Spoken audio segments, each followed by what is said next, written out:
Hi, kindergarten. In our writing this week, we're going to be working on connecting sentences. If I have a story to tell about something and I have a lot to say, I might use more than one sentence. But what I want to do is I want to make sure the sentences I use both talk about the same thing. Let me show you what I'm talking about. Let's get started. I'm using a whiteboard again, and I don't have writing lines. So what I do is I always start with one line all the way across the top, about 1 finger long. So not my finger, but like a kindergarten size finger, all the way across. And I already know I'm doing 2 sentences, so I'll probably need another line about the same size across. And I like to leave space in the bottom to draw a picture that matches my story. So I was thinking, if I wanted to write about something, it had to be something cool, maybe a dog, uh, a dog that's like really cool looking and maybe has a big nose and it's blue and it's really fast. So there's a lot of things I want to say about this cool blue dog with a big nose that's fast and has giant ears. So I'll pick a couple things. My first sentence will be my first thought about the dog. I'll say, the dog is blue. And then my second sentence, I'll talk about another part, but I'll get there in just a moment. So I always start a sentence with a capital letter. I'm going to start my the dog is blue sentence with a capital T, lowercase h, and lowercase e. The dog. Now, if you know how to spell dog, you can go ahead, or you can do it with me. I'm going to do 1 finger space, lowercase d, lowercase o, and make sure your letters are touching that line. Mine's a little bit above, so I might even make it touch that line, and lowercase g. The dog. And whenever I do a new word, remember, you need a space between your words. Is,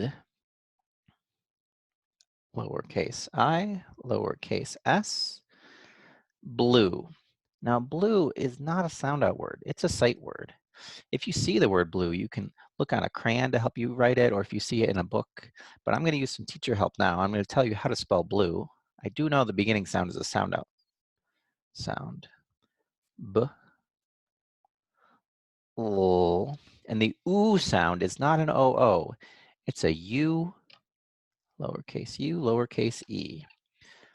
The dog is blue. And this is a telling sentence. It's not too exciting. It's not a question. So I'm just going to use my end mark, which is a period. It says, stop, take a breath. I did 1 sentence. Now, I've got a sentence about a blue dog. That's pretty cool. The dog is blue. Now I want to add some details, and I want the sentences to connect together. I could write the dog is blue and the dog has a blue tail, or the dog has a big nose. Or instead of using the dog, I could use a word to represent the dog. I can say it. Instead of using the dog, I'll put a noun in place, a pronoun. In fact, in place of the dog, I'm just going to say it, and then go on to my next word. It has is a sight word. This is one of those words where the S makes the Z sound. It has, I'm going to say a big nose. And I want my letters and my words almost touching. And my next word, a, oh, didn't forget my loop. It has a big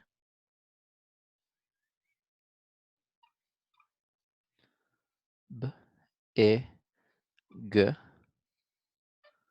nose. Oh, and I came across a problem. I didn't even expect this. I ran out of room. Good writers, when you run out of room when you're writing on a line, don't try to squeeze it in, because look what happens.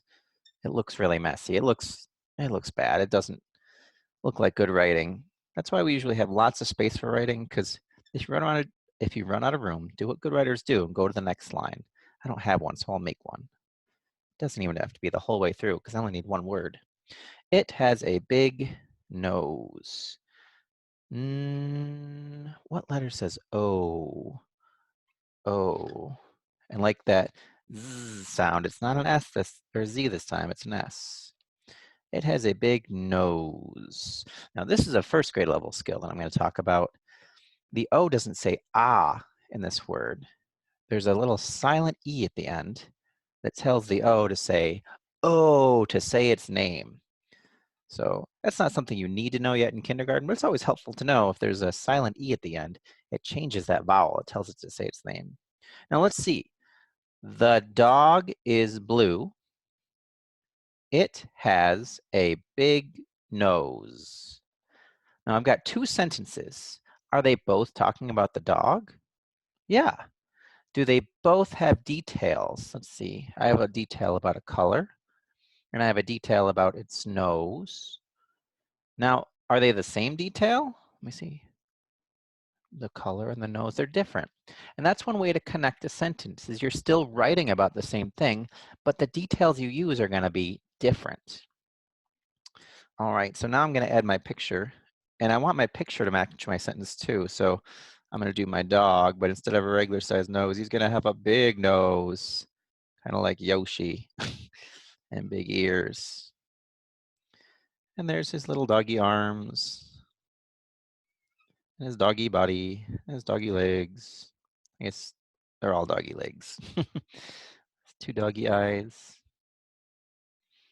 and doggy smile. There we go. Now, oh, I'm going to label him too. Dog is D, G. And I put my labels in a box. So when I add colors, I don't accidentally color on my pictures or my labels. And, oh, I still need a background too. I think my dog's going to be inside. So I'll draw my background line. When I get somewhere, I'll pick it up, keep going, pick it up, keep going. To show inside, I'm going to do a door, maybe a table. Tables are round with legs, and a window. And let's see if my picture matches my sentence. The dog is blue. Uh-oh, I didn't make a blue dog.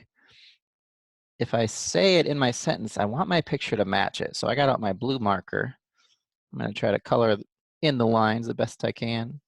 It's a little harder with a marker. I'm not going to give up though. Oh, I color over the eyes. I'm going to have to rewrite them. And I'll make my dog as blue can be. I got a blue dog.